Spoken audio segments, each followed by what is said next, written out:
we have a serious problem in the literature. In the 70s, after the crisis of 1973, and then here we are in 1974, tremendous amount of money being poured by governments of the consuming countries trying to figure out what's going on. In 1973, there was only one oil economist in the United States, only one, and his name was mentioned twice today. Only one. By the end of 1974, we end up with 9 refereed papers published in major journals by about 18 experts, oil experts. Now, we have only one in the country. How we ended up with 18 within a few months? And those 18 people set the literature for oil and OPEC. And they set the misrepresentation of the oil market until today. With all due respect to them, because many of them are my colleagues and some of them are my teachers. What they've done at that time is they have no clue about the oil market, so they looked at their tool bag and they said, okay, here is a supply here is a demand here, and this is going to be the supply of oil, and this is going to be the demand for oil, and that's what they've done. Without deep understanding of the oil business. So what they come up with, they said in the literature, if OPEC is a cartel, then this is the cartel model. We estimate the world demand based on behavioral variables.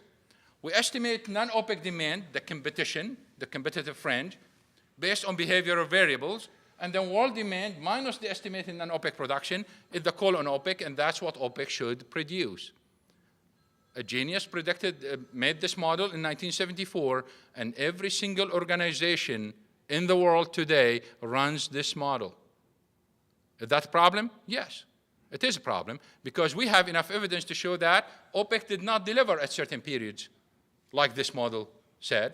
In fact, here is another thing for you. Now, this is the cartel model as it's known in the literature. A year and a half ago, the Saudi oil minister Ali Nuaimi was in a press conference, and a lady from CNBC asked him the following question: when the cartel will increase production? And he said, don't say cartel.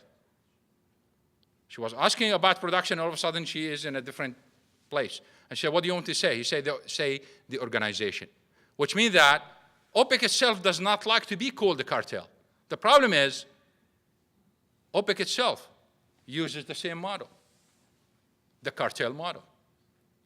Now, it makes sense for them because they always want to calculate the call on OPEC, the difference, but this is true as long as OPEC has spare capacity. If OPEC does not have the spare capacity, the whole model collapses, and therefore all the models around the world will collapse. In fact, we have serious problems with those models. Let me give you an example. In 2004, when prices skyrocketed, and everyone was stunned because all the models proved to be wrong, well, what they missed? They missed the outsourcing and the offshoring that's been taking place in the 90s and early 2000s. That's all went to China because China's demand is 2 parts.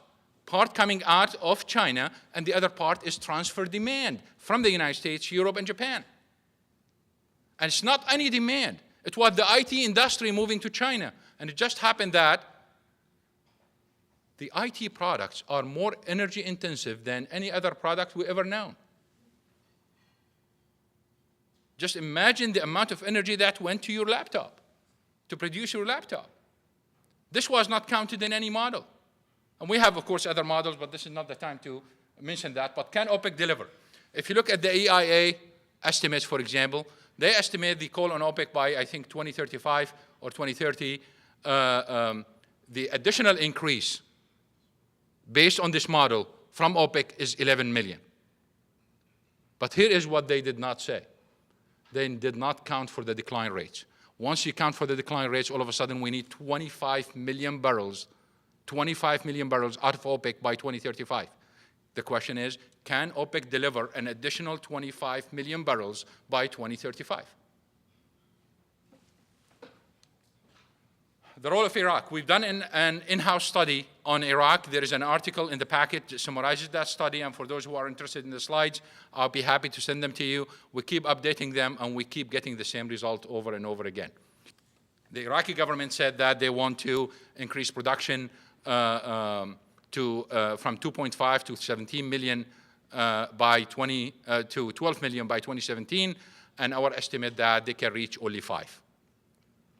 And not only that, basically, this increase or doubling production is a non-event for our model, because by that time, world demand will increase, and Iraq will be able to sell 5 million without any problems and without affecting the results of our model of $70 to $90 oil. Here is just a chart showing that, and you can see that the current production, the black, production capacity target by 2017, and here are the 3 cases.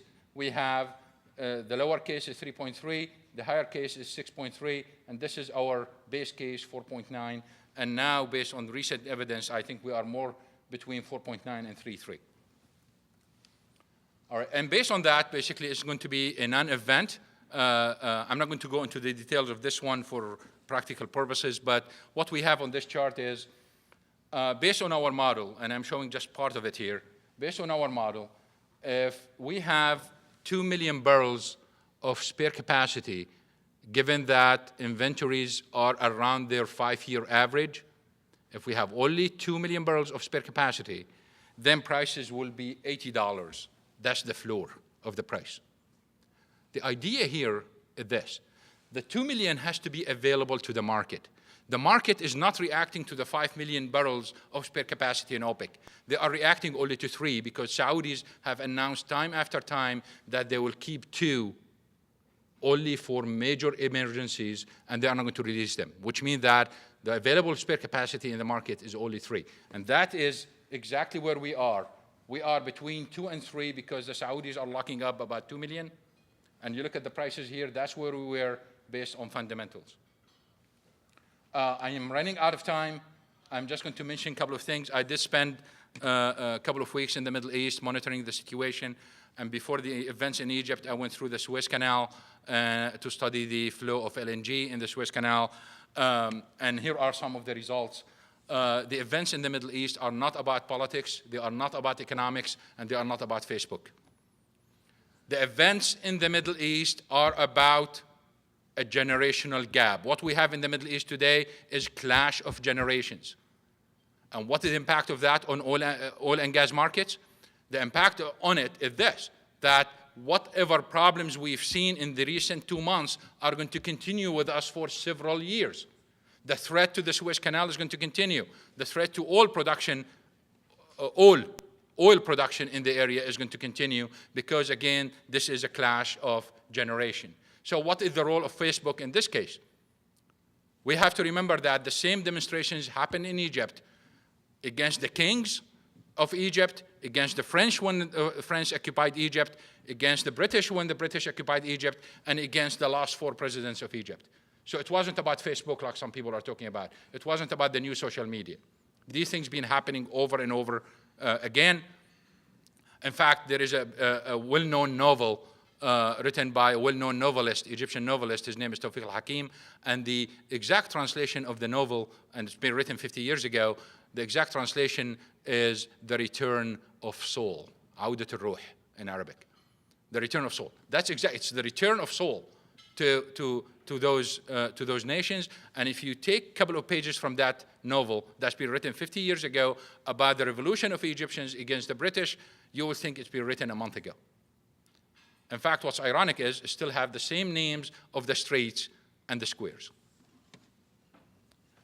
So what is the role of Facebook and technology? Well, think about it this way. When you introduce a technology to a firm, what is the impact of that? Technology, when you introduce a technology to a business, it improves efficiency and reduces cost. This applies to demonstrations and revolutions. Once you introduce technology to those, demonstrations become more efficient and less costly. So given that I said those demonstrations are going to continue for a long time, well, one of the reasons, because they are cheap and they are efficient. And that's the role of technology in this. And the conclusion is, this is just the beginning. We have demonstrations in those countries right here on the top. But if you think that's it, well, let's look at the rest of the Arab world. Sudan was split into 2 halves, 2 countries recently. Somalia is no man's land. Lebanon has no government. Iraq remains unstable. Palestinians have two governments. The Polisario problem, that's between Morocco and Algeria.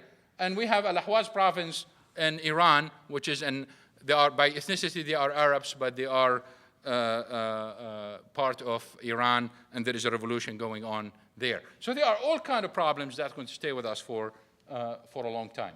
Oil at risk is the red. This is the sum of all those countries. And you can see that the spare capacity available in OPEC is a little bit over 5, and that will compensate for all that oil at risk. The only problem is, if we use all of it, then we have no cushion if we have problems in Venezuela or Nigeria or anywhere else.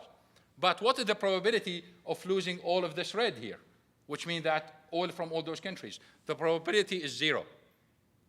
And therefore, we are safe, we are fine, we have enough spare capacity to deal with those issues, and for this reason, we can say that we are bullish on oil because of all the factors that I mentioned, but we are not that bullish because of various factors. One of them is we still have spare capacity, and of course, high prices cure high prices. We already have seen the reaction in the US market. Gasoline consumption already went down. Ridership of public transportation went up by about 10%.